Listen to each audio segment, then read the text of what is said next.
नमस्कार मित्रों, so sweet kitchen में आपका हार्दिक स्वागत है, जहां हम बनाते हैं पारंपरिक व्यंजन बिल्कुल पारंपरिक पद्धति से।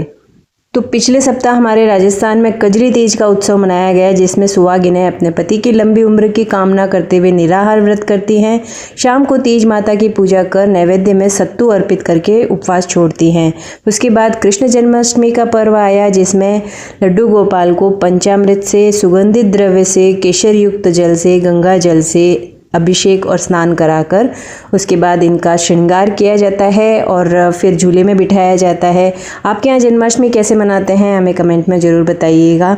और फिर नैवेद्य यहाँ पे जो अर्पित किया जाता है वो उसमें पंजीरी तो होती है यशोदा मैया और देवकी मैया के लिए, और लड्डू गोपाल के लिए दूध से बनी, गाय के दूध से बनी कोई भी मिठाई का नैवेद्य अर्पित किया जाता है। तो पंजीरी का वीडियो मैंने शेयर किया है, चेक कीजिएगा।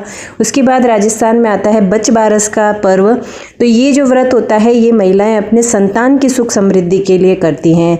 ऐसा कहते हैं कि कृष्ण भगवान जब पहली बार गाय चराने गए थे जंगल में, तब पीछे यशोदा मैया ने ये व्रत किया था।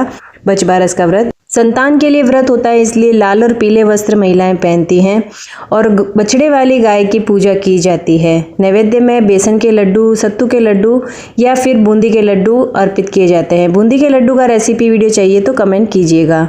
बचबारस के दिन गेहूं और मूंग का प्रयोग वर्जित होता है, इसलिए हम महिलाएं बाजरे का सोगरा, भैंस के दही से बनी कड़ी और चना और मोठ की सब्जी बनाते हैं। इस दिन हम चाकू और कैंची को हाथ में नहीं लेते हैं, इसलिए मैं कटोरी के किनारे से इस तरह से मिर्ची काट रही हूँ। कुछ लोग तो मिर्ची काटते भी नहीं, ऐसे ही काम में लेते हैं। कढ़ाई में मैंने तेल गरम होने रख लिया है। तेल जैसे ही गरम हो गया उसमें जीरा, राई और जो मिर्ची काट के ली थी वो डाल दी। साबुत मिर्ची भी डाल सकते हैं। थोड़ी सी हींग डाल दी। मसाले इसमें डाल दिए हैं, हल्दी पाउडर, मिर्ची पाउडर, धनिया पाउडर। तेल में मसाले भूनने से उनका स्वाद अच्छा आता है। थोड़ा सा पानी इसमें डाल दिया है ताकि मसाले जले नहीं, और रात भर भीगे हुए मोठ और चना इसमें डाल दिया है। बचबारस के दिन जो सब्जी बनती है उस पर ढक्कन नहीं लगाया जाता है, इसलिए खुले में इसे पकाना है। अब कड़ी की तैयारी कर लेते हैं। तो कड़ी के लिए मैंने आधा लीटर भैंस का दही लिया था, उसमें पानी डाल के इसे 2 लीटर मैंने छाछ तैयार कर ली है, और उसमें मैंने डाल दिया है बेसन, कोई सा भी बेसन जो आप कड़ी में लेते हैं चलेगा। उसके साथ इसमें सारे मसाले इसमें डालने हैं, हल्दी पाउडर, लाल मिर्च पाउडर, धनिया पाउडर, नमक आप इसमें स्वादानुसार डाल दीजिए। कड़ी बहुत ही बढ़िया लगती है। बस भैंस के दूध की होनी चाहिए बचबारस की कड़ी, ये बहुत ज़रूरी है। कड़ी छौंकने के लिए हमेशा घी का उपयोग करना चाहिए, इसलिए मैंने कढ़ाई में घी डाल दिया है।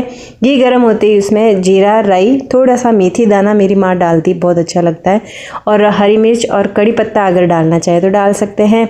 अब इसमें ढक्कन नहीं लगता है बचबारस के खाने में, इसलिए ढक्कन नहीं लगाया है मैंने। थोड़ी सी हींग अभी डाल दी है, और सारी जो छाछ में हमने मसाले डाल के बेसन डाल के तैयार किया वो डाल दिया है। कड़ी में कहते हैं कि 108 उबाल आए तब वो कड़ी परफेक्ट तैयार होती है।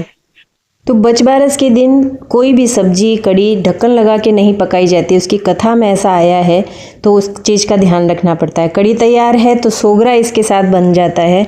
सोगरे में अब मेरा हाथ इतना परफेक्ट नहीं है, फिर भी कोशिश कर लेती हूँ मैं। अभी भी बाजरे का सोगरा मेरे से परफेक्ट नहीं बनता है। मेरी माँ तो हथेली पर ही थाप लेती है, पर मैं जब हथेली पे करने जाती हूँ तो मुझसे थोड़ा छोटा बनता है, बड़ा नहीं बना पाती हूँ, पर ठीक है कोई बात नहीं।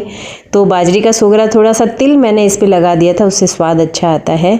और बाजरे का सोगरा भी हमारा तैयार है। इसका चाहे तो गुड़ के साथ चूरमा भी बना सकते हैं, लेकिन घी आपको यहाँ पे भैंस का ही काम में लेना है, चाहे कड़ी में लें चाहे चूर में लें। और ये तैयार है बचबारस की थाली। तो बचबारस के दिन बछड़े वाली गाय की पूजा की जाती है, लेकिन शहरों में गाय मिलती नहीं है, तो मैं इस तरह से चांदी की बछड़े वाली गाय की घर पर ही पूजा करके नैवेद्य अर्पित करती हूँ। आप बचबारस की पूजा कैसे करते हैं कमेंट में ज़रूर बताएं।